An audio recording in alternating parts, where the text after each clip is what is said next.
Hey there, I'm Rachel Ehring, and you're listening to the Top Music Piano Podcast. Get inspired as we discuss creative resources, trends in piano pedagogy, ways to grow your income and streamline your studio, and new ways to engage your students each week. If you are a teacher who wants to go beyond the method books to create an innovative studio that fosters lifelong music makers, you've come to the right place.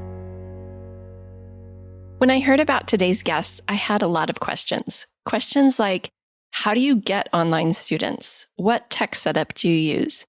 Is it actually possible to teach preschoolers online effectively? Megan and Lani from Little Chords are here to answer all of those questions and many more. They have recently written a kids book for piano students that they're going to share about, and they talk about the joys of being moms, entrepreneurs, and bilingual music teachers. Here's a little bit about Megan and Lani. With 20 years of experience teaching piano, voice, and early childhood classes, Megan Maxwell combines her early childhood development degree with extensive music studies. She creates interactive resources that blend digital and physical learning for young students. She focuses on the critical development years where children's curiosity can be channeled effectively. Her innovative approach supports hands-on learning without keeping children glued to screens, making music and language education accessible for children, parents, and teachers. Lani Lammoglia combines 14 years of teaching experience with her early childhood psychology background from Venezuela and graduate studies in flute and vocal performance. Beginning her own musical journey at age 5, she understands the value of early music education. Teaching is never boring with little kids. She loves meeting children where they are and guiding them to discover the joy in learning. Her innovative resources blend digital and physical elements that enhance online lessons while providing engaging materials for between-session learning, creating an interactive experience that supports children's curiosity without excessive screen time. Here's my talk with Megan and Lani from Little Chords. Hi, Megan and Lani. Welcome to the show. I'm so excited that you're here with me today, and I'm excited to get to know you guys because I don't know much about you. So to start with, can you each introduce yourself and just tell us a little bit about what you do? I'm Megan, and my technical title is the CEO of Little Chords, but we're a small business and we're a music school and we're a language school. And so, I think we both wear a lot of hats. Teach piano, I teach voice, I teach preschool classes. There's a lot of content creation, a lot of all the behind the scenes ins and outs of running a business, making sure that we're like growing in our technology footprint, I guess. Yeah, so that's kind of what I do. I'm Lani, or Miss Lani. I am also, one of the co-owners, right, of the Little Chords, and I do teach piano. I teach Spanish lessons. I do sing, but I don't do singing lessons. I feel like Megan and I were just like, she's the sun and I'm the moon. We're just so opposite, but at the same time, we work so well together. So that's just Little Chords. So take me back to how you guys started Little Chords and what did the beginning look like? I think the conception of Little Chords, like the brain happened of like, oh, we should try an online music school. Miss Lani and her husband, Fernando, our husbands actually were really good friends and they introduced us. And then we went to school together. And so when I was like, we taught together while we were in school, we had classes together. And then we both went our separate ways when we graduated. They moved to California, we moved to Pennsylvania, and that was that. And they were visiting. We moved, both of us, like multiple times. I think we've moved 9 times in the last 13 years. I was constantly getting like a studio set up and then having to like relocate, get all new students. And it was just like every year I felt like I had a new startup and it was just so defeating. And I think Lani was actually like, hey, I think that online's sort of like up and coming. We should see if people would be interested if they're in the same situation as us. And so we had all of the like groundwork, the LLC stuff set up to start fall of 2020. And then the pandemic happened. And so we're like, well, now's a good time to just jump in. Wow. So you were just a little bit ahead of the pandemic, huh, with online learning? A little bit. Yeah, we had no idea, obviously. But we were just like, well, what if we did this? What if we try like an online classes? based on of our own like frustrations and just life. Yeah, I think any music piano teacher who has moved understands that frustration of having to start all over after you've worked so hard to build your in-person studio. The pandemic hits, you guys are just getting started. How did it look in the beginning? What were you offering? How'd it go? In the beginning, wow, it's been so much trial and error for us. And it's been like conversations going back and forth. Should we do this? Should we not do this? The beginning was just, I feel like for us, we were all over the place. We have so many ideas and we were so excited. Like, yeah, why not do this? Let's add, we wanted to do everything. And then and when you try to do everything, it's hard to like, have one good product or like one thing.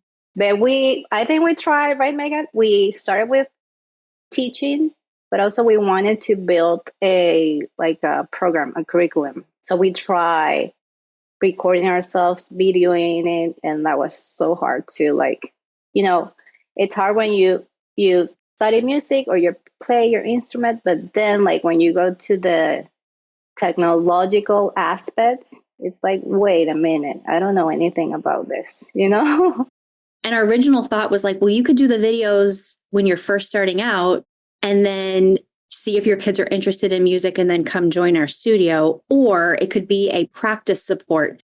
So we let our students try the videos and let's just, call a spade a spade. Like we were like, our target audience was all over the map. I was like, I have a 4-year-old student. I have a 60-year-old student, and we're trying to serve everybody. And so our content was not hitting the mark on anyone. And when my son looked at me and was like, Mommy, this is boring, I was like, oh, this isn't it. They're our toughest critics, huh? Yes. Yeah. And so we didn't exactly like throw that concept out the window, but we're like, let's pause on making videos, making content. Let's just focus on teaching lessons online and just get really good at that. Gotcha. So what does it look like today? What are you offering? And also, am I understanding correctly that you two live on opposite sides of the countries currently? Yeah, I said from coast to coast. We actually just relocated back to California last year. So yeah, now we're 3 hours apart. Oh, so you both are in California? No, we're a 3-hour plane ride. We're 3 hours like time zone wise. Gotcha. Okay. 3-hour time difference. Gotcha. Okay. And that gets tricky, because like I have an hour window when I have Lily in preschool and Lani has her son in preschool that we can meet before she does drop off. I'm almost ready to do pickup. I know exactly what you mean. Okay, so tell me what it looks like today. What are you offering, and what's the business look like? I think we have gotten really great at online lessons and working on building a community within that concept of online lessons. So we have students that are actually in 3 different time zones. We have our private lesson times with them individually, which works very much like a private lesson, except it's online. And then we do monthly masterclass with everybody. So, and we try to make it very like community focused. That was one of the things that some of our students said. We love when we do group classes because we get to share our songs, but we don't get to do it enough. So we started doing that on a monthly basis. That way the kids get to know each other. We do a virtual recital every year. So there's a lot of like that community building that happens in during like a masterclass time. That's like a monthly recurring thing. We teach private lessons. We are starting to do some in-person classes in our local places because we've gotten a little bit more like we're going to be here for a while. So it's worth, putting down some roots where we are locally. And we've really started like amping up that content creation. We wrote our first children's book. We've really narrowed in our audience. So we really serve like that preschool, early elementary age. That's our target audience, which is like you're teaching online to that age group. That's a challenge. Yeah, we're going to talk about that because when I think online learning, that's not the age that I think it would be ideal for. And so you're teaching Spanish and music, right? Yeah. So we do private lessons and we do group classes. Yeah. Lani, you speak to this. That's perfect. All right. So before we get into teaching preschoolers online, Can you share just a little about your tech setup? I know that a lot of us have gone through the pandemic, so we kind of have figured out what works. But for teachers who maybe are getting into online for the first time, what do you use for tech that you've found works well? So we currently do all of our lessons through Zoom.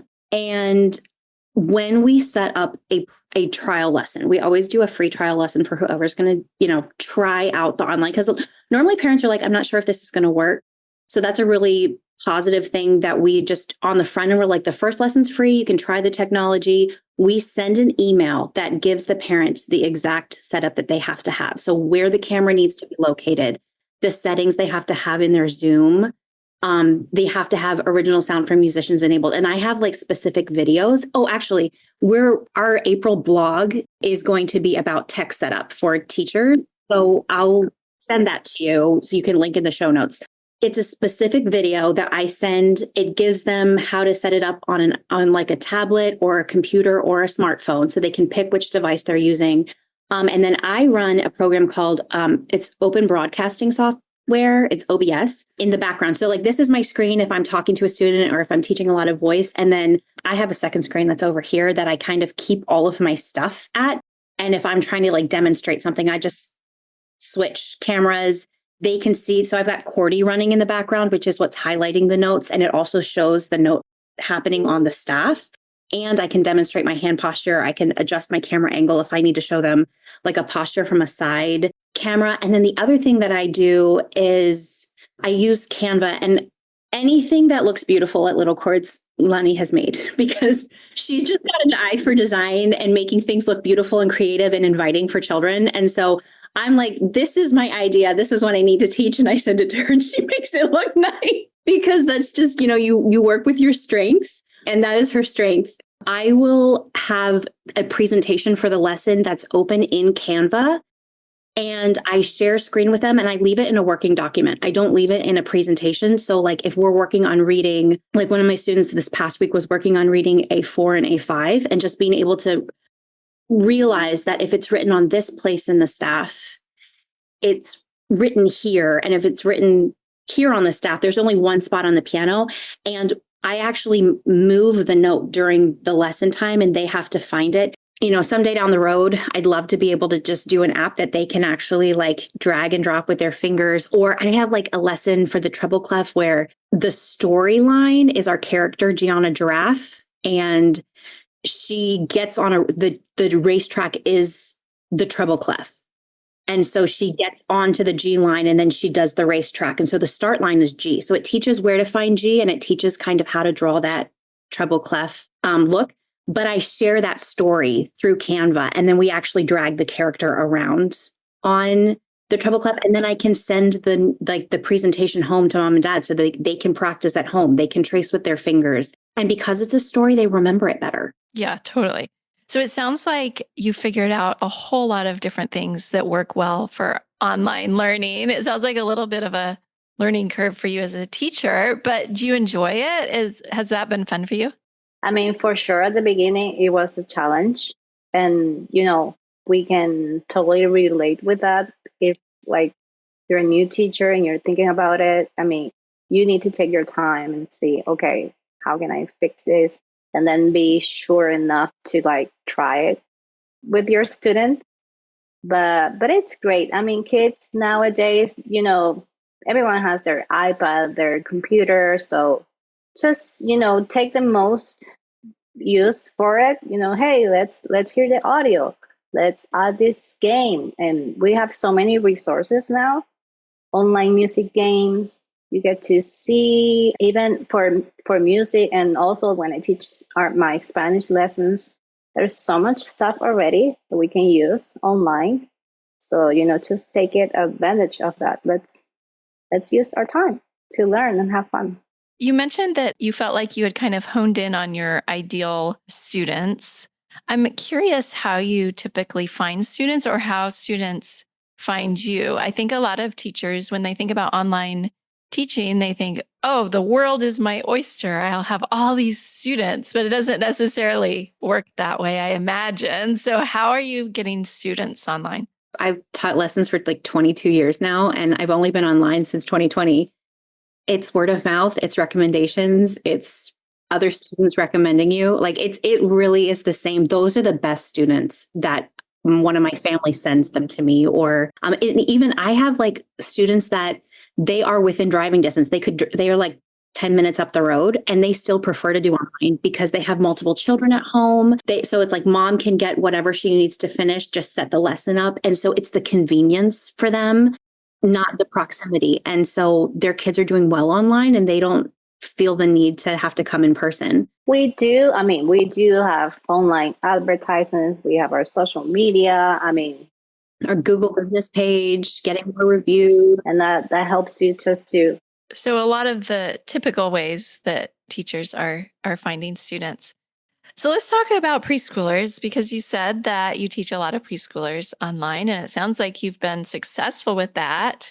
How does that go? What have you found that works with that age, and how do you make the online learning work for them? Being a mom, becoming a mom, and being a mom of toddlers and preschoolers has taught us to be, just for me, it's flexible. Parents are always like, one of their like barriers to try online. I don't know if my kid will sit long enough, or, he's very active or he wants to jump. And I love to meet kids wherever they are. So I don't mind if your kid is, moving in the chair or jumping in the sofa when we do our Spanish classes. I don't mind because I get it. I don't expect the kids to be still preschool ages and like no moving or whatever. So we always try to say, hey, we get it. We are moms. Our kids, my kids, are all over the place. So we always try to say, hey, we get it. We're not, these are not our expectations. And being very flexible, trying to, if they, have a new toy, just go with that. Even if you plan one thing, but the kid, they no, I want to do the jumping song right now. I want to do the opposite song. So, okay, so we have to jump. That's a great idea. Let's go ahead and do our opposite song so we can, just be very open and see where they are and just let them be part. Even if you have your planning, let them, guide you a little bit. So that's my side, I feel. I always have my this is what we're going to do. And I have my pocket of 5 things that we can use as alternatives. If the train is not staying on the tracks, we're just going to try this instead and try this. That's have over plan. I love, Lani does that with my kids. They will come into class as Star Wars characters because they were in their room playing a game and they come right in and she just goes with it. It's just they're in the middle of a creative world and you just need to get into their creative world and use their creative imagination to, sometimes their characters are the audience. Sometimes they're jumping on the keys if we're working on finding a note or, so just over planning, get into their thought process and just use their playfulness to teach whatever concept you're trying to teach. Sometimes I have students stand up instead of sitting on a bench.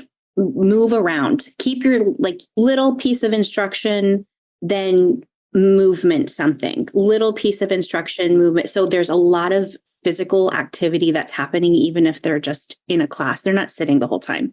Yeah, I think that's important, whether we're teaching online or in person, right? Is little instruction, some movement for that age, especially.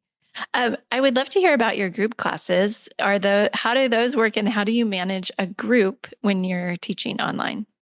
We always try our group classes they're really small. We don't go over 5 students or 6, and we like to tell our families we are like our sibling policy. If you have for a Spanish classes, maybe the older is the one that's doing the class. But hey, if you want to add little brother, little sister, that's totally fine with us. And so we try to keep it really small. I think it's great when we are in a group setting specifically for Spanish. They get to hear other kids singing the songs or reading once we go to reading in Spanish. So it's so helpful. It helps with their confidence, seeing other kids. And it's very fun. It also has, its challenges. At the beginning, everyone, setting in, but we keep it really small. And again, we go really hard with like Canva resources, videos, songs.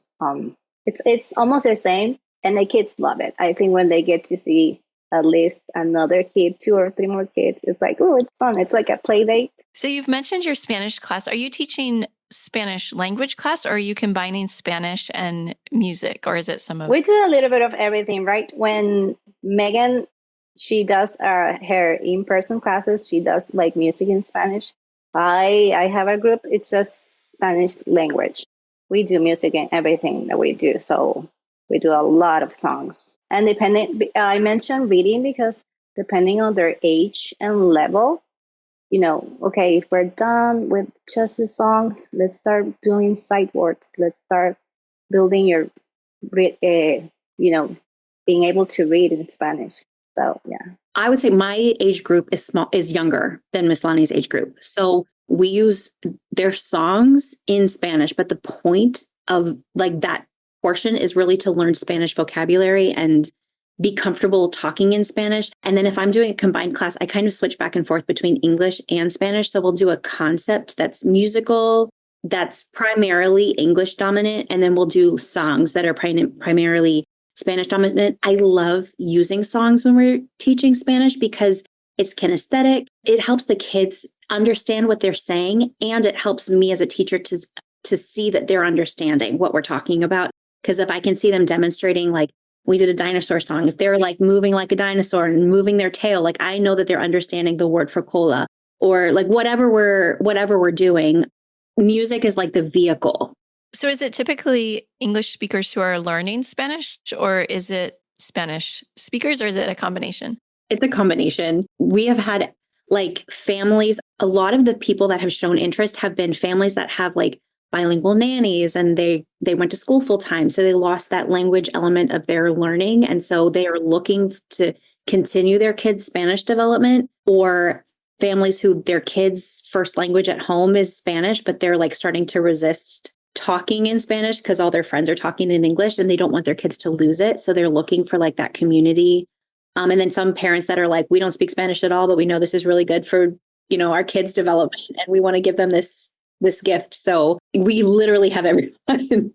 I'm curious if you could share just a couple of tips for teaching piano technique online. I know that that's something that can be tricky when you're not there in person with the student. What have you found that works well? 100% making sure that you're communicating with mom and dad what camera angle you need to see so you can watch their playing patterns and whatever they're doing, watch their distance from the piano, their piano. I mean, just all the things that you look for as a teacher anyway. Just make sure you can observe what's happening and then be really good at giving like verbal cues. Like, oh, here's my Linda Ladybug. I got this from Amy. Like when we first started back in like 2020, I think I won this in like a giveaway that she did. And I still use it to this day.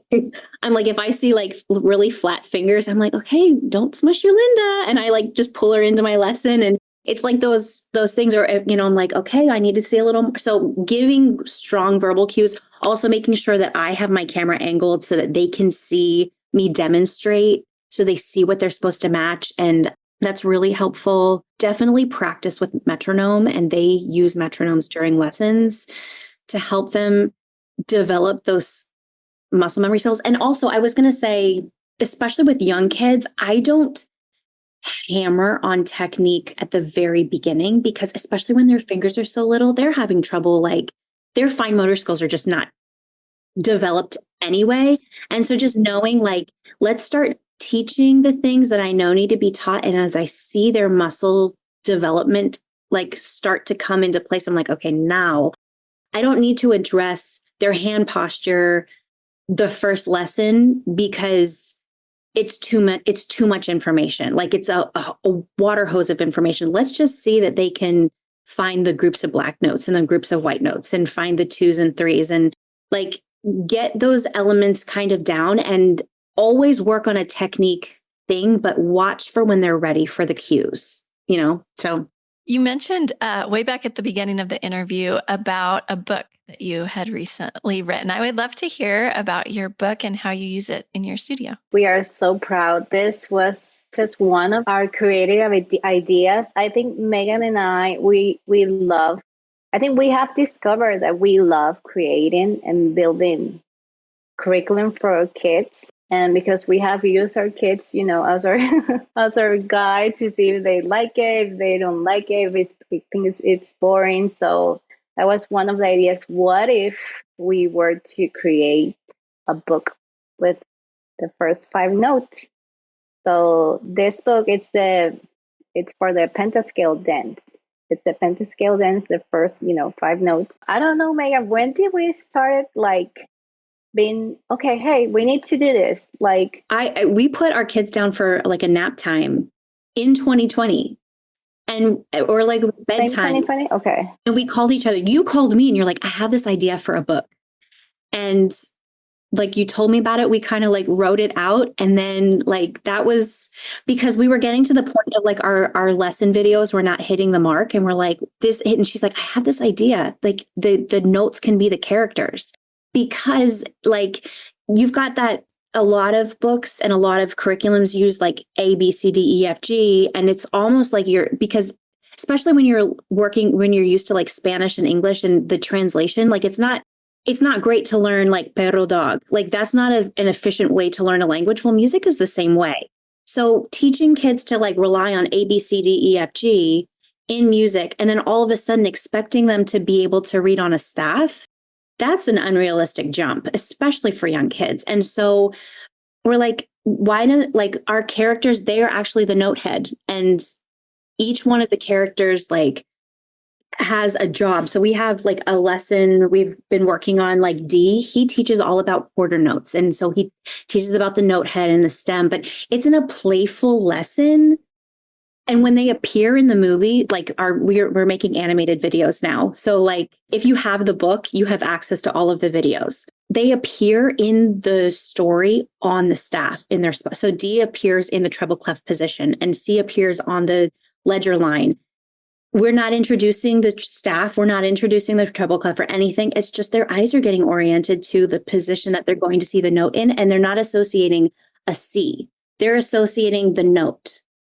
And so that's kind of the concept, but everything is playful. And like we both use this with like our students. Like on this page, I was singing we're learning in my preschool class, we're getting ready for Grandparents' Day performances. And so I actually use like Kadai signs whenever I'm singing with my kids, pointing to the note names. Like if we have this song, it's like, this is my singing voice. This is how I sing. I don't want to hear you talk or listen to you scream, because we're trying to work on like singing and not screaming when the notes get higher. And so it's a visual reference. It's teaching them to start to read directionally musically.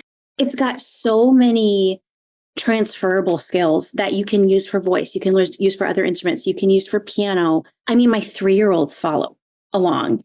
And I have parents in my 2-year-old class that are like, my kid reads this every night. And my daughter, like, she will sit and she goes, before she could even say C, D, E, F, G, she'd be like, da, da, da, da, da, da, da, da, da. Like, and kids pick it up so much faster than we realize that they're going to. They just need to be engaged in it. And just learning, like if you're just studying like the way the brain works, when a child is in a playful mode, their receptors for new information are completely firing and activated. So the fact that we can get them like engaged and playful with this and then stick in the musical theory concept or the literacy concept is money. Like that's powerful. Yeah, I know listeners can't see, but it's really colorful. It's a little board book with the scale notes on it. It looks really fun. I'm going to have to get a copy for my studio. I love that. Well, congratulations on the book. I would love for you each to share what is bringing you joy right now about teaching or your business. Well, I will say for me, so we did our book launch last year. That was such a huge milestone to have. We both are very creative, and once we found I mean, now we can say, hey, this is our target, this is our audience, this is what we want to teach. So now we have that confidence and like knowing what we want to do and how we want to teach it. But, we didn't start there. So I think right now, in having the book already, having this vision that we once had, this idea, have it come to life and be able to just now even having more ideas and that we want to add to this things, these 5 characters. I think it's just, for me, it's just amazing. It has helped us grow as, as moms, as teachers, as business owners. I mean, we have grown so much. And I think it's great once you get to see your idea and your thoughts, everyone that's creative, we have a lot of thoughts, but then sometimes it's hard to put them in reality. So we have done that. It hasn't been, very quick and easy. It's a great feeling to have, just to show. And for me, even when I get to see that my kid, the little one, a 3-year-old, he loves it too. It's just amazing. Like you get to see, okay, this is great. This is what we wanted to hit that age. I will say, I think like same for me. I feel like we have worked so hard for so many years. And I feel like we're finally like starting to hit the target. So like, when you have your child look at you and say, Mommy, this is boring. Like, you're like, oh, it makes you want to just throw in the towel. And we've just kept going. And I feel like we're finally, like I taught my junior kindergarten class. I teach them in-person classes at a preschool. And I have a junior kindergarten class, and we've been introducing some piano concepts with like a floor piano because that's what I have. And so I did this video about like a stomp dyno, and they had to find the 2 black notes and then they had to stomp and roar on the D. And I showed the video and I watched those kids like glued to the screen. And then all of them got up and found the dyno on the floor piano. And I was like, I did it. They got it. I was like, we weren't like trying to like do somersaults. They weren't like messing with their body. They were paying attention. They were like, I was like, we're hitting the mark. That of like the fruition is coming through is like, oh man, we're starting to actually do this. Yeah, the hard work and dedication is paying off. I think a lot of teachers can relate to having all those creative ideas bouncing around and knowing which ones to chase down and which ones to pursue. And then, I mean, you're a great testament to if you follow through and keep going, it will work out the way it's supposed to, huh? Can you share where listeners can find you, find your book, and other resources that you might have available? Well, we are on Instagram at Little Chords. We also, our website is www.littlechords.com. And you can subscribe to our email list. We send a monthly email that lets people know like any live classes that we're teaching, any group classes that are online that we're launching. We have new book resources that are added. So if you own the Pentascale book, we give you a teaser of like what's going into the library for the month. Our blog goes up every month. So this like April blog is about technology development, like how to set up your technology for online lessons. So that's a great way to get connected and know like what's happening every single month at Little Chords. And the book, it's also there on our website. So we'll put the links in the show notes as well. This has been so fun to talk to you both and hear more about online teaching and how it's really worked for you and for your business and for your lives. I love how you made it work for where you're at in your lives. So thank you so much for being here. It was so nice to meet both of you, and I really appreciate you. Thanks so much for having us. Yeah, thank you. I hope you enjoyed today's episode. That's the end of the show for this week. Next week on the podcast, Leila Viss is joining me to discuss creativity in piano lessons, and we have some fun things planned for that episode, so be sure to tune in next week. I'm Rachel Ehring, and you've been listening to the Top Music Piano Podcast. I'll talk with you again next week. How do you keep up to date with all the latest trends and research into music education? How do you connect with other teachers around the world and make sure your teaching stays fresh and relevant for students of all ages and stages both now and into the future? I created our Top Music Pro membership to be the one-stop shop for music teaching resources, training, support and community, and I'd love for you to come and join us inside. With over 40 comprehensive training courses, hundreds of teaching demonstrations and lesson plans, free monthly sheet music, discounts and all the business and pedagogy support you could ever need, Top Music Pro is the community you've been looking for. If you're ready to level up your learning from the podcast and join thousands of other teachers in our global network, head over to topmusicpro.com today.